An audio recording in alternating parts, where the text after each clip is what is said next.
Hello everyone, welcome to bookless IQ. आज के इस वीडियो में 16 तारीख को एनटीपीसी में पूछे गए मैथ्स के क्वेश्चन एनालिसिस करेंगे और इस वीडियो में अपन ऑल शिफ्ट के क्वेश्चन एनालिसिस करेंगे। सभी क्वेश्चन 100% रियल और ऑथेंटिक है। जैसे आपको पता होगा इस चैनल पे एग्जाम का एनालिसिस करवाया जाता है। अब यहाँ पर आपको मैथ का एनालिसिस भी देखने को मिलेगा और सभी क्वेश्चन 100% रियल होंगे। तो आप चैनल को सब्सक्राइब करके थोड़ा सपोर्ट कीजिए। आपके सपोर्ट से ही चैनल ग्रोथ कर पाएगा और मुझे भी लगेगा कि मेरी मेहनत काम आ रही है।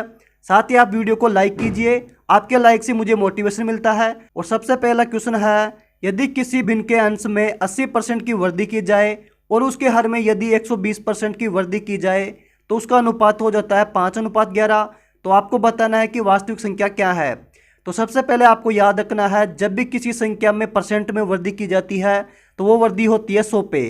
तो यहाँ पे बोला गया कि हंस में 80% की वृद्धि होती है, यानी वृद्धि हो गई 180 की। फिर आपको दिया है कि हर में 120% की वृद्धि होती है, तो 120% की वृद्धि कर दी तो कितना हो गया 220%। तो अपन मान लेते हैं कि अपने पास भिन्न है x/y। तो आपको दिया गया कि हंस में वृद्धि की गई है 80% की, यानी वृद्धि हो गई 180 की। फिर आपको दिया गया कि हर में वृद्धि की गई है 120% की, तो 120% की वृद्धि करने के बाद में आया था आपके पास 220। इसके बाद में आपके पास अनुपात आता है 5:11। अब इसको अपन सोल्व करते हैं, 0 से 0 कैंसिल हो जाएगा। अब इसको 2 से डिवाइड करते हैं, 2 से डिवाइड करेंगे तो आ जाएगा आपके पास 9 और इसको 2 से डिवाइड करेंगे तो आपके पास आ जाएगा 11। अब 11 से 11 कैंसिल हो जाएगा। अब देखते हैं x/y का अनुपात। तो x/y का अनुपात देखते हैं, तो आप देखते हैं कि अपने पास क्या क्या शेष रह गया है। यहाँ पे रह गया 5 शेष, 5 आ जाएगा यहाँ पे और 9 आ जाएगा ये बटे में। तो आपके पास आ जाएगा 5:9। तो आपके पास भिन्न आ चुकी है 5:9। तो आपके पास वास्तविक संख्या थी 5:9। ये इसका करेक्ट आंसर था। नेक्स्ट क्वेश्चन आपसे पूछा गया था 4 के 12वें गुणनफल तक का योग ज्ञात कीजिए। तो आपको पूछा गया था कि 4 के 12वें गुणनफल तक का योग ज्ञात करना है।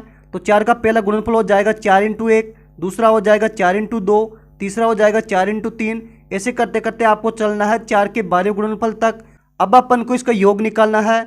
योग निकालने के लिए पहले अपन इसका औसत निकाल लेते हैं और जब भी संख्या में गैप सेम आए और उसका औसत निकालना हो तो आप क्या करोगे, पहली संख्या प्लस आखिरी संख्या बटा 2। तो पहली संख्या हो जाएगी 4, आखिरी संख्या 48, इसमें भाग दोगे आप 2 का तो आपके पास आ जाएगा 52/2। इससे आपके पास आ जाएगा 26। लेकिन ये 26 क्या आ रहा है आपके पास औसत, लेकिन आपको निकालना क्या है, आपको निकालना था योग। और योग निकालने के लिए आप क्या करोगे, औसत इंटू राशियों की संख्या।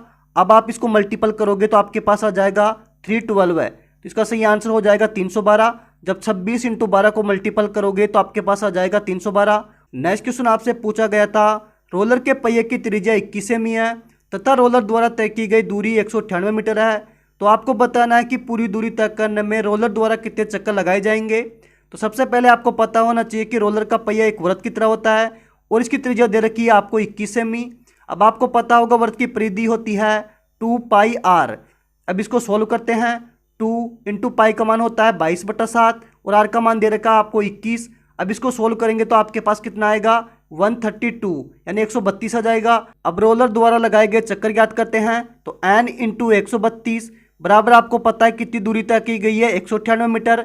अब आपको पता है 1 मीटर में होते हैं 100 सेंटीमीटर, तो आपके पास आ जाएगा 19,800। अब इसको आप सोल्व करोगे तो आपके पास आ जाएगा 150, यानी रोलर द्वारा कितने चक्कर लगाए गए 150। तो इसका सही आंसर आपको करना था 150। नेक्स्ट क्वेश्चन आपसे पूछा गया था, यदि एक कक्षा में 400 लड़के और 600 लड़कियां हैं, यदि लड़के पास होते हैं 40% जबकि लड़कियां पास होती है 60%, तो आपको बताना है कि कक्षा का फेल परसेंट क्या है। तो सबसे पहले देखते हैं कि बॉयज कितने पास हुए। तो बॉयज पास हुए थे 40% और गर्ल्स पास हुई थी 60%। अब इनका फेल कर देखते हैं, तो बॉयज फेल कितने होंगे 60% और गर्ल्स फेल होगी 40%। साथ ही अपने को पता है बॉयज अपने पास है 400 और गर्ल्स कितनी है 600, तो इनका अनुपात आ जाएगा आपके पास 2:3। अब अपने को निकालना कि कक्षा का फेल परसेंट कितना है। अब आपको पता है कि बॉयज का और गर्ल्स का अनुपात आपके पास आ गया 2:3। अब मान लेते हैं कि कक्षा में मिनिमम 40% फेल हुए थे, कितने 40%। लेकिन यहाँ पे देखते हैं कि 40 से कितना अधिक आ रहा है 20 ज़्यादा रहा है, लेकिन इसकी संख्या कितनी है 2। तो कितना जाएगा आपके पास +40 बटा इनका कितना हो जाएगा योग 5। तो 5 का भाग दोगे आपके पास कितना जाएगा 8। तो आपके पास टोटल परसेंट कितना आ गया 48%। तो कक्षा में कितने फेल हुए थे 48%। नेक्स्ट क्वेश्चन आपसे पूछा गया था, किसी दो संख्याओं का अनुपात 4:5 है तथा उनका HCF 13 है, तो आपको बताना है कि उनका एलसीएम कितना होगा। तो आपको दिया है कि दो संख्याओं का अनुपात है 4:5, जबकि उनका एचसीएफ है 13 और आपसे पूछा गया कि एलसीएम क्या होगा। तो ऐसे क्वेश्चन को कैसे सोल्व करोगे? सबसे पहले आपको जो अनुपात दे रखा है उनका एलसीएम निकाल लो। तो इसका एलसीएम कितना जाएगा आपके पास 13। अब इसको आपको करना क्या है, आपको गुना किससे करना है 13 से। तो आपके पास कितना जाएगा 260। तो इसका एलसीएम आपके पास आ जाएगा 260। नेक्स्ट क्वेश्चन आपसे पूछा गया था एक वस्तु के क्रय मूल्य और विक्रय मूल्य का अनुपात था 13:9। यदि वस्तु पर 320 रुपए की हानि होती है तो आपको बताना है क्रय मूल्य और विक्रय मूल्य का योग कितना होगा। तो आपको दिया है सीपी और एसपी का अनुपात आपको दे रखा है 13:9। तो आपको दिया है सीपी और एसपी का अनुपात 13:9। अब आपको पता है कि हानि कब होती है, जब एसपी सीपी से कम हो। जब एसपी सीपी से कम हो तो हानि होती है। और यहाँ पे हानि कितनी की हो रही है 4 की, जबकि क्वेश्चन में बोला गया हानि कितने की हो रही है 320 की। तो ये इसका कितना मल्टीपल हो जाएगा 80। अब आपसे पूछा गया है क्रय मूल्य और विक्रय मूल्य का योग। तो अपन योग करेंगे 13 और 9 का, तो आपके पास कितना आ जाएगा 21। जब एक की वैल्यू 80 है तो 21 की वैल्यू कितनी हो जाएगी 1680। तो इसका सही आंसर क्या होगा 1680। नेक्स्ट क्वेश्चन आपसे पूछा गया था a² + b² + c² बराबर ab + bc + ca। तो आपको पूछा गया था ए बी और सी में क्या संबंध है। तो आपको इसका करेक्ट आंसर करना था a = b = c। तो इसका सही आंसर होगा a = b = c। Next question आपसे पूछा गया था √1 + 11/25। इसका मान आपको निकालना था। तो इसको सोल्व करेंगे तो आपके पास कितना आएगा 25 + 11/25। तो ऊपर कितना हो जाएगा 36/25 और इसके ऊपर क्या हो जाएगा रूट। तो आपके पास कितना आ जाएगा 6/5। तो इसका मान आ जाएगा आपके पास 6/5। नेक्स्ट क्वेश्चन आपसे पूछा गया था sec θ + tan θ बराबर 3 है। तो आपको मान बताना है कि sec θ का मान कितना होगा। यहाँ से आपको एक फॉर्मूला पता होना चाहिए, sec² θ - tan² θ बराबर होता है 1। यहाँ से आपको पता चल रहा होगा a² - b² है और a² - b² का फॉर्मूला होता है a + b × a - b। अब अपन इसको सोल्व करेंगे तो आपके पास आएगा sec θ + tan θ × sec θ - tan θ बराबर 1। अब यहाँ पर आपको मान दिया है sec θ + tan θ का मान आपको दिया है 3। तो यहाँ पर इसका मान 3 है। अब आपके पास क्या हो जाएगा sec θ - tan θ बराबर 1। अब ये क्या चल जाएगा अपोन में, तो आपके पास कितना जाएगा 1/3। अब आपके पास दो समीकरण आ गए, sec θ + tan θ बराबर 3 है और आपके पास एक आ गया sec θ - tan θ बराबर 1/3 है। अब दोनों समीकरणों को जोड़ोगे तो आपके पास tan θ से tan θ कैंसिल हो जाएगा, क्योंकि ये प्लस का है ये माइनस का है। तो आपके पास क्या बचेगा 2 sec θ बराबर 1 + 1/3। अब आप इसको सोल्व करोगे तो आपके पास आएगा 2 sec θ बराबर 4/3। 2 से क्या हो जाएगा 4 कैंसिल, कितना बचेगा आपके पास 2। तो sec θ का मान आपके पास आ जाएगा 2/3। तो इसका करेक्ट आंसर आपको करना था 2/3। नेक्स्ट क्वेश्चन आपसे पूछा गया था दो संख्याओं का अनुपात 4:5 है और उनका एचसीएफ 3 है। तो आपको संख्याएं बतानी है। तो मान लेते हैं संख्या a/b है और इनका अनुपात आपको दिया है 4:5, जबकि इनका एचसीएफ आपको दिया था 3। तो आपको संख्याएं बतानी है। तो संख्या कौन कौन सी हो जाएगी 4 × 3 और दूसरी संख्या हो जाएगी 5 × 3। तो पहली संख्या हो जाएगी 12 और दूसरी संख्या हो जाएगी 15। तो इसका सही आंसर होगा 12 और 15। एक क्वेश्चन आपको पूछा गया था किसी चतुर्भुज के चारों कोणों का अनुपात है 1:2:3:4। तो आपको बताना है कि लार्जेस्ट कोण कौन सा होगा। अब आपको पता होगा चतुर्भुज के चारों कोणों का योग होता है 360। क्वेश्चन में इनका कोणों का अनुपात दे रखा है 1:2:3:4। अब इनका योग करेंगे तो आपके पास आएगा 10, जबकि इनके चारों कोणों का योग होता है 360। अब इसका कितना गुणज हो जाएगा 36। अब आपको निकालना है लार्जेस्ट कोण। तो 36 × आप 4 करोगे तो आपके पास कितना आएगा 144। तो आपके पास चतुर्भुज का बड़ा कोण क्या हो जाएगा 144 और ये इसका करेक्ट आंसर था। नेक्स्ट क्वेश्चन आपको पूछा गया था x + y बटा x - y का मान दे रखा था 7/3 और आपसे पूछा गया था x² + y² बटा x - y²। अब आपको पता है x + y का मान है 7 और दिया है x - y का मान दिया है 3।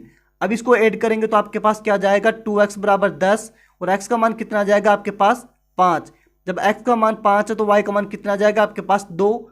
अब इसमें मान पुट करते हैं तो आपके पास कितना आएगा 5 का स्क्वायर हो जाएगा 25 प्लस 2 का स्क्वायर हो जाएगा 4, नीचे कितना हो जाएगा 25 - 4। तो तो ऊपर कितना हो जाएगा 29 और नीचे कितना आ जाएगा 21। तो इसका सही आंसर क्या होगा 29/21।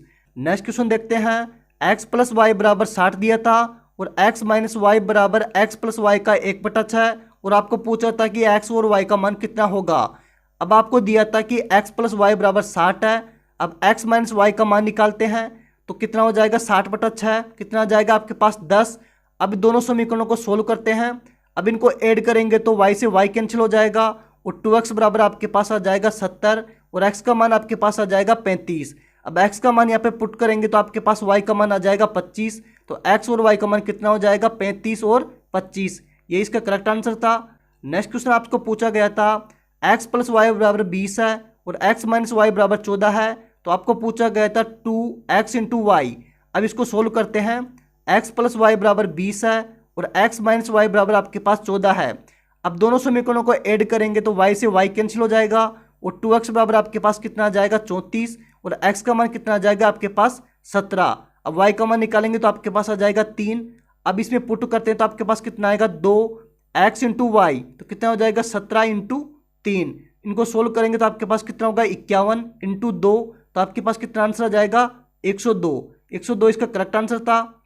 नेक्स्ट क्वेश्चन आपको पूछा गया था x + y बराबर 7 है और x - y बराबर 3 है। तो आपको एलसीएम निकालना है x और y का। अब इसको सोल्व करते हैं। x + y बराबर 7 है और x - y बराबर कितना है 3 है। दोनों समीकरणों को ऐड करेंगे तो y से y कैंसिल हो जाएगा और 2x बराबर आपके पास आ जाएगा 10 और x का मान कितना आ जाएगा आपके पास 5। x का मान 5 तो y का मान कितना आ जाएगा 2। अब अपने को एलसीएम निकालना है 5 और 2 का और 5 और 2 का एलसीएम कितना आएगा आपके पास 10। तो इसका करेक्ट आंसर हो जाएगा 10।